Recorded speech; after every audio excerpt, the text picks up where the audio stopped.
नमस्कार दोस्तों, मैं हूं मोहित आदिच और आज हम बात करेंगे एक बहुत ही कॉमन लेकिन बेहद इंटरेस्टिंग टॉपिक पर, जो है जनरल प्रैक्टिशनर की ड्रिप में आखिर कौन कौन से इंजेक्शन मिलाए जाते हैं। आपने देखा होगा कि कई क्लिनिक में डॉक्टर मरीज को एक बोतल ड्रिप लगाते हैं, उसमें कई इंजेक्शन एक साथ डाल देते हैं, जैसे एंटीबायोटिक, मल्टीविटामिन, पेन रिलीवर या स्टेरॉइड। पर क्या यह तरीका सही है?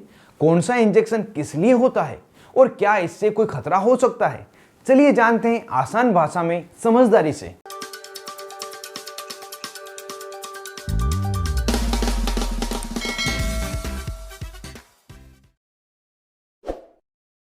सबसे पहले समझते हैं ड्रिप क्या होती है और क्यों लगाई जाती है। ड्रिप यानी आईवी फ्लूइड, ये वो लिक्विड है जो नस के जरिए शरीर में धीरे धीरे दिया जाता है। इसका काम होता है शरीर में पानी, इलेक्ट्रोलाइट और दवाइयों को पहुंचाना।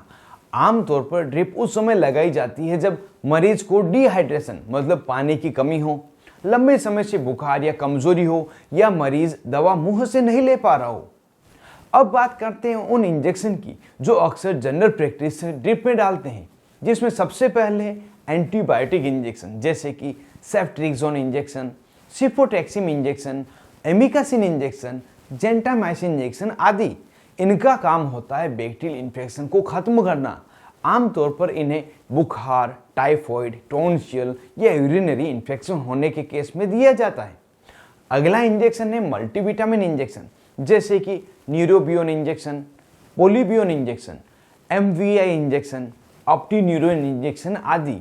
इनमें विटामिन बी कॉम्प्लेक्स और विटामिन सी होते हैं जो कमजोरी और थकान को कम करते हैं। अक्सर एंटीबायोटिक के साथ में शरीर को सपोर्ट देने के लिए इन्हें दिया जाता है। अगले हैं पेन रिलीवर इंजेक्शन, जिन्हें दर्द निवारक इंजेक्शन भी कहते हैं, जैसे कि डाइक्लोफिनेक इंजेक्शन, ट्रामाडोल इंजेक्शन। इन्हें दर्द, बुखार और सूजन को कम करने के लिए इस्तेमाल किया जाता है। ये इंजेक्शन लगाते समय इसके ऊपर लिखे निर्देशों को ध्यान से पढ़कर ही लगाया जाता है, क्योंकि इनमें से कुछ आईवी और कुछ आईएम लगाने के लिए बनाए जाते हैं। अगर आईएम लगने वाले इंजेक्शन को ड्रिप में मिला दिया जाए तो बहुत समस्या होती है, इसलिए इसके निर्देशों को जरूर पढ़ें। अगले हैं स्टेरॉइड इंजेक्शन, जैसे कि डेक्सामेथासोन या हाइड्रोकोर्टिसोन इंजेक्शन। ये सूजन, एलर्जी या शोक कंडीशन में बहुत फायदेमंद होते हैं, लेकिन ध्यान रहे स्टेरॉइड सिर्फ जरूरत पड़ने पर और सही डोज में ही देना चाहिए। बिना जरूरत स्टेरॉइड देना बिल्कुल गलत है।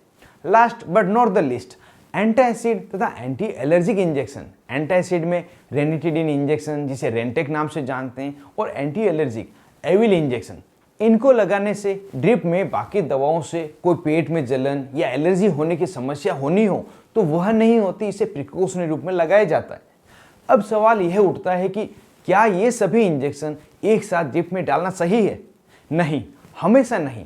हर इंजेक्शन की एक कंपेटिबिलिटी होती है। कुछ दवाइयां आपस में रिएक्शन करके ड्रिप को खराब कर देती है, जिससे नसों में जलन, सूजन या रिएक्शन हो सकती है। इसलिए किसी भी ड्रिप में इंजेक्शन डालने से पहले डॉक्टर को कंपेटिबिलिटी चार्ट और गाइडलाइन देखकर ही दवा को मिक्स करना चाहिए।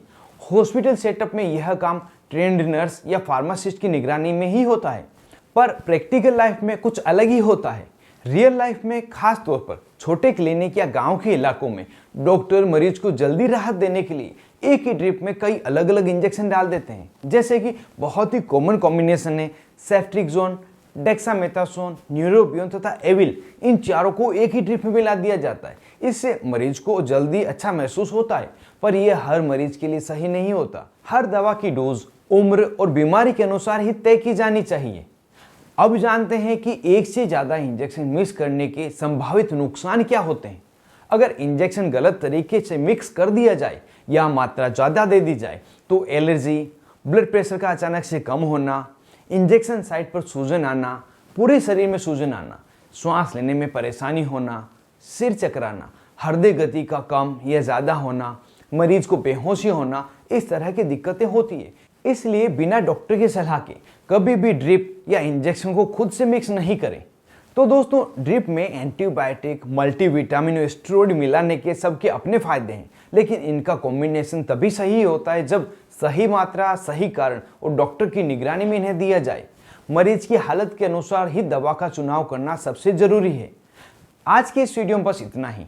अगर आपको यह वीडियो जानकारीपूर्ण लगा हो तो वीडियो को लाइक और शेयर जरूर करें और मेडिकल एजुकेशन से जुड़े हुए ऐसे ही आसान वीडियो देखने के लिए चैनल को सब्सक्राइब जरूर करें। मैं मिलूंगा आपसे अगले वीडियो में एक नई जानकारी के साथ।